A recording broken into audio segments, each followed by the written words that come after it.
Hey guys, welcome back to Beyond the Box Score, and I am your host Hayat. Today we're breaking down 4 college basketball matchups for March 10th, and the slate we're diving into includes Syracuse vs SMU, Baylor vs Arizona State, Pitt vs Stanford, and Penn State vs Northwestern. Just like always, this is not about guarantees, it's not about pretending we know exactly what will happen. This is pure analysis and opinion, just connecting the dots.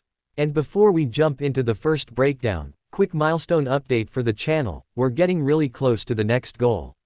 The target right now is reaching 2K subscribers, and honestly the growth on this channel has been incredible to watch. If you've been enjoying these raw, thinking out loud breakdowns and you're not subscribed yet, hitting that subscribe button helps the channel keep growing and allows me to keep putting out these full slate breakdowns for you guys. Alright, let's get into the first matchup and start connecting the dots. Syracuse vs SMU. The lean here is Syracuse plus 4.5 and under 158.5. Let me walk through why. So this is Syracuse and SMU in ACC tournament action, and the game is being played in North Carolina at the Spectrum Center, and right away when I look at the board I see SMU laying minus 4.5 with a total sitting at 158.5. And that number immediately jumps out to me because we're talking about a total basically knocking on the door of 160 in a tournament setting. Now when I start thinking through the matchup, the first thing I always look at is how these teams are actually coming into the game, and honestly both teams are kind of down bad right now. SMU sits at 19-12 straight up, which, on paper, that record doesn't look bad at all. But then you look a layer deeper and the ATS record is 13-18 ATS, and that tells a completely different story because it basically says this team has been consistently overvalued by oddsmakers throughout the season. And then you stack the recent stretch on top of that and it gets even uglier because SMU has lost their last 4 games and they have also failed to cover their last 4 games. So that's a team entering tournament play without momentum. And when I look across the floor the situation isn't much prettier because Syracuse has lost their last 5 games and failed to cover their last 5 games. So both teams coming into this game are cold, both teams coming into this game are struggling, and now you're asking one of them to win by more than a possession with SMU laying minus 4.5. One path I see here is simply the idea that this game becomes a grind between two teams that haven't been able to string together positive results lately. If this matchup plays out like that, having plus 4.5 in the pocket becomes extremely valuable because honestly I think either of these teams could win the game outright. And that's really where my mind keeps circling. Because when you have a matchup where either side can realistically win, grabbing the points becomes interesting. Now there is some talent on the SMU side, and I've said it before, I love me some Boopy Miller. Coming into the season one thought SMU was going to be much better than what they ended up being on paper, and early in conference play they did start in a good way. But the stretch run completely flipped the script with those 4 straight losses. Now on the Syracuse side, the thing that connects for me is the pace dynamic. SMU definitely plays at a fast pace, they want to push, they want possessions, they want the game moving. But Syracuse doesn't really operate that way. And you can see it statistically because Syracuse ranks 124th in the nation when it comes to average possession length. That's a team that's comfortable slowing things down, stretching possessions, and when I think about that inside a tournament environment where seasons are on the line, things tend to tighten up. Shooters get a little nervous, defenses lock in a little harder, and suddenly the pace and scoring environment starts to shift. Syracuse also has its brighter sides on the defensive side of the ball, which makes me think they can get stops here. And honestly I don't completely trust Syracuse offensively to light it up either, which again keeps pulling my mind toward that total sitting at 158.5. Because again, this number is close to 160. And when I think through the scenario where Syracuse controls tempo with that 124th ranked average possession length, where defenses tighten because it's a tournament game, where both teams are entering on losing streaks with SMU losing their last 4 and Syracuse losing their last 5, the scoring environment could compress. Another thing that sticks with me is the last Syracuse result mentioned where they lost to Pitt at home while laying minus 6.5. That's a spot where they were expected to win comfortably and it just didn't happen, and sometimes those types of losses shift how teams approach the next game, especially when everything is on the line. What connects for me is the idea that the total might still be reflecting what these teams did during the regular season rather than the way tournament basketball often plays out. If this matchup turns into a defensive battle where possessions stretch and both teams feel the pressure of elimination, suddenly 158.5 starts to look really high.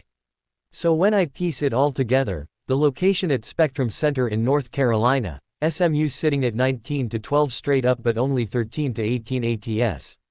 The 4 straight losses and 4 straight failed covers, Syracuse losing 5 straight and failing to cover 5 straight, Syracuse ranking 124th in the nation in average possession length, the pace clash between a fast SMU team and a slower Syracuse approach, and the tournament environment where defenses tighten.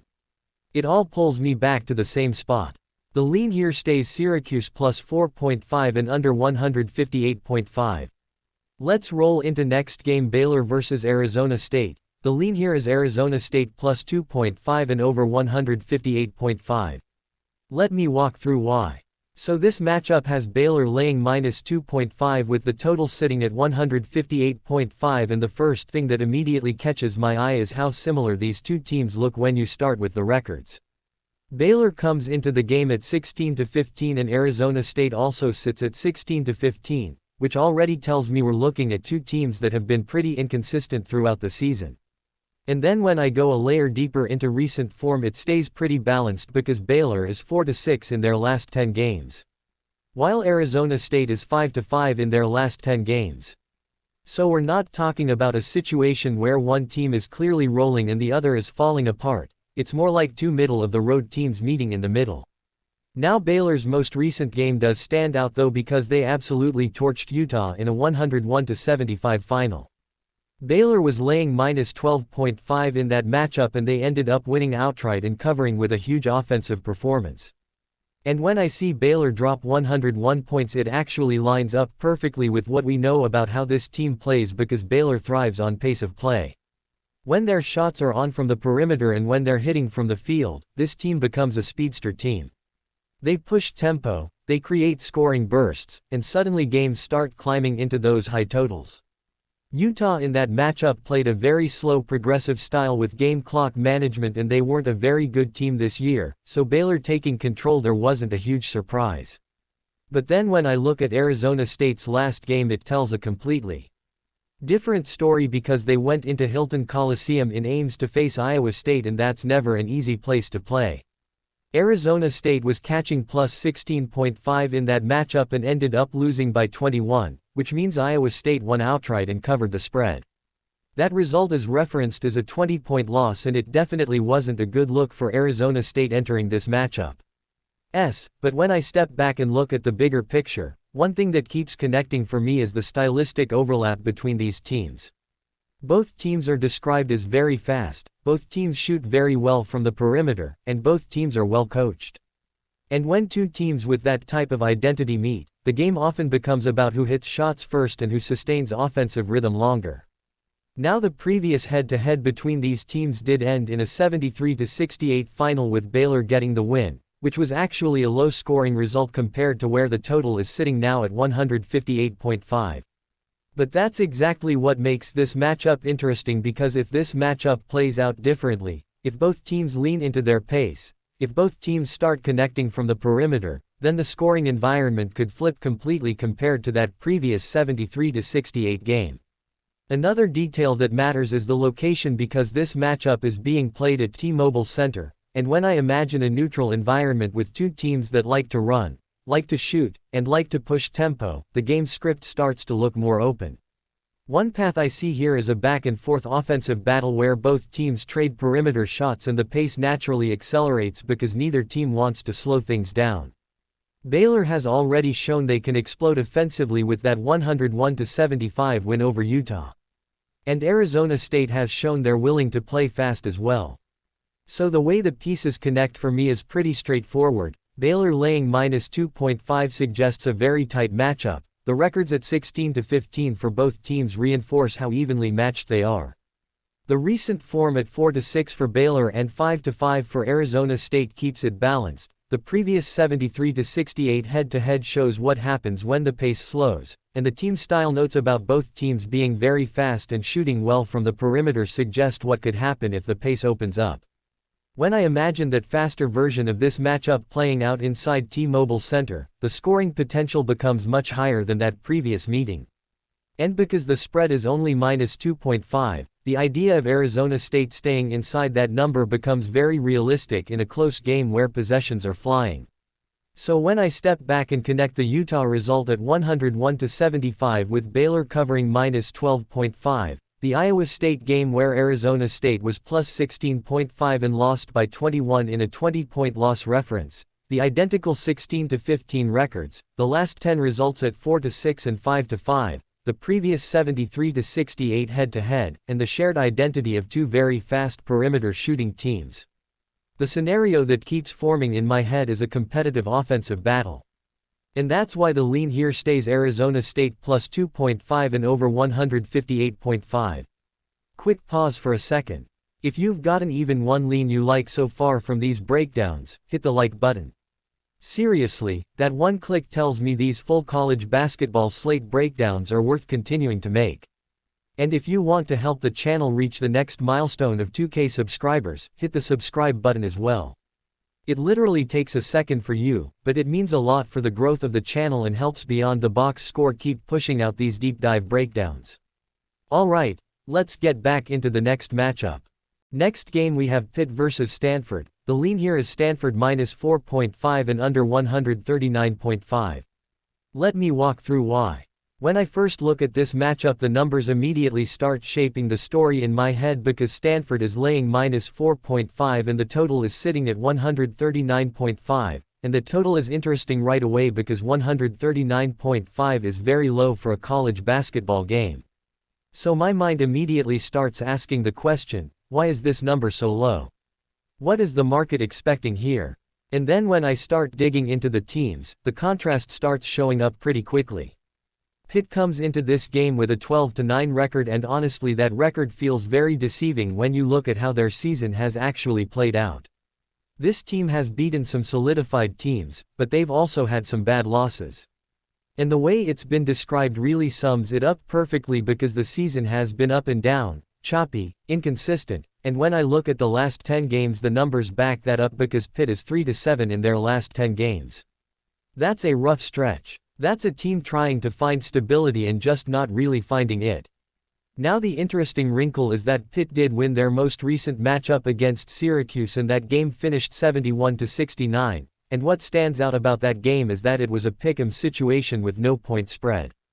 Pitt took that game outright with the 71-69 final. So there is at least a little momentum there because beating Syracuse outright in a pick'em type situation gives you something to build on, but when I step back and look at the broader profile it still feels shaky. That's why the description of Pitt being up and down, choppy, having a bad median, and being a liability really sticks with me when I think through how this game might play out. Now on the other side of the floor the numbers and the context around Stanford feel very different. Stanford enters this matchup at 20-1, which is a massive contrast compared to Pitt's 12-9 record. And then when I layer in recent form it still leans in Stanford's direction because Stanford is 6-4 in their last 10 games and currently riding a 4-game winning streak. That 4-game winning streak matters because momentum tends to build confidence, and confidence tends to show up especially on the defensive end of the floor where discipline and execution become consistent. Stanford also just beat NC State outright in their most recent matchup, which was described as a huge win for the team. And even though there's some hesitation about how strong NC State really is, the fact remains that Stanford won that game outright and extended the 4-game winning streak. So when I think about the identity of these two teams, Pitt with the 12-9 record and the 3-7 stretch over the last 10 games, Stanford with the 20-1 record, the 6-4 last 10 games, and the current 4-game winning streak, the contrast in consistency becomes the central theme. Pitt is described as up and down, choppy, with a bad median, and a liability, while Stanford is described as more consistent, playing very good basketball, with a better median, and currently on a 4-game winning streak. What connects for me is imagining the scenario where those identities actually show up on the floor. If this matchup plays out like Pitt's recent 3-7 form suggests, if the choppy performances continue, if the offense struggles to generate consistent scoring, then suddenly that 139.5 total starts making sense because the expectation becomes a slower game with limited scoring from one side. And that's exactly where the defensive conversation starts to matter, because one of the statements attached to this matchup is that Pittsburgh's offense may not be able to keep up with Stanford's defense. If that becomes the reality of the game, then the script becomes pretty clear. Stanford controls the pace, Stanford controls the defensive tone, and Pitt struggles to generate enough offense to keep things competitive. One path I see here is a one-sided game where Stanford's consistency shows up again and Pitt's volatility shows up again, and if that happens the scoring dynamic becomes very lopsided, which actually keeps the total suppressed rather than exploding. A game can feel one-sided and still land under a number like 139.5 if one team controls the defensive tempo and the other team struggles to keep up. When I combine all of it, Stanford laying -4.5, the total at 139.5, Pitt sitting at 12-9 with a 3-7 stretch in their last 10 games, Stanford sitting at 20-1 with a 6-4 last 10 and a 4-game winning streak. Pitt coming off the 71-69 win over Syracuse in a pick'em situation, Stanford coming off the win over NC State. The description of Pitt as up and down with a bad median and a liability, the description of Stanford is more consistent with a better median and playing very good basketball. And the expectation that Pittsburgh's offense may not keep up with Stanford's defense, the path that keeps forming in my mind is a controlled game driven by Stanford's consistency and defense. And yeah, that's why the lean sticks at Stanford -4.5 and under 139.5. Last game of the video, Penn State versus Northwestern, the lean here is Northwestern -6.5. Let me walk through why.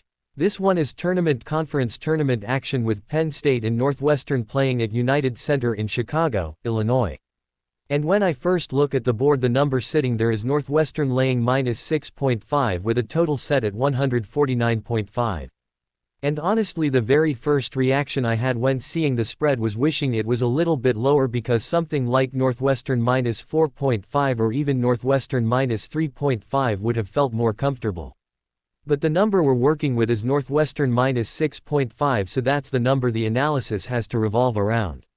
Now when people glance at the records, they might think this matchup is closer than it actually is, because Penn State comes in at 12-19 straight up while Northwestern is 13-17 straight up. So at first glance you might say, wait a second, 12-19 versus 13-17, those records don't look very different. But what connects for me isn't just the record comparison, it's the moments where Northwestern showed what they can actually do. Because there was a stretch from February 18th to February 28th where Northwestern really had some shining moments. During that stretch they beat Maryland, which might not sound huge but it still counts as a solid win. Then they went on the road into Assembly Hall and played Indiana, where Northwestern was catching +8.5 and they won that game outright. That's a big performance, because going into Assembly Hall as a +8.5 underdog and winning outright shows you what this team can do when things connect. And then they followed that up by beating Oregon outright as well. So that stretch from February 18th to February 28th included wins over Maryland, Indiana at Assembly Hall while catching +8.5 and winning outright, and Oregon outright. And here's another detail that really connects for me. The win before all three of those wins was actually against Penn State. And in that game Northwestern beat Penn State by 21 points. That's a massive margin. That's not a one-possession type result, that's a statement type game where Northwestern absolutely separated themselves from Penn State. Now Penn State does have a couple of respectable wins as well, because they went on the road and beat Washington, which was described as a good win, and they also beat Iowa.